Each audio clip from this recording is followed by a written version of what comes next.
घराघरांमध्येच लोकसभा जागेवरून दावे प्रतिदावे केले जात आहेत। जळगावमध्ये भाजपा आणि शिवसेनेमध्ये धुसफूस पाहायला मिळते।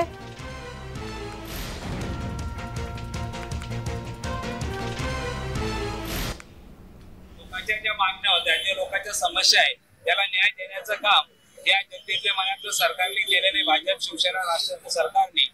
आणि मला वाटतं हे अधिकार श्रेष्ठीनं दिलेले, हे अधिकार आमचे नेते देवेंद्र भाऊ असतील, प्रदेशाचे बावनकुळे साहेब असतील, शिंदे साहेब असतील, अजितदादा असतील, हे बसून निर्णय घेतील। मला वाटतं खालच्या पदाधिकाऱ्यांचे अधिकार दिलेले नाहीयेत। माझी विनंती आहे सर्व पदाधिकारी, आपण आपल्या ज्येष्ठांशी बोलून मला वाटतं असं वक्तव्य करावं।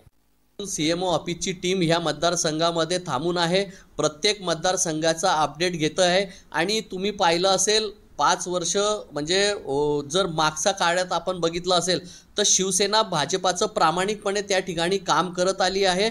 आणि आताही जर शिवसेनेची ताकद आपण पाहिली तर खूप मोठ्या प्रमाणात आहे। म्हणून आमची विनंती वरिष्ठ नेत्यांना राहणार आहे की आपण जर संख्याबळाचा विचार करत असाल तर संख्याबळामध्ये शिवसेना पुढे आहे आणि म्हणून ही जागा लोकसभेची शिवसेनेला सुटली पाहिजे।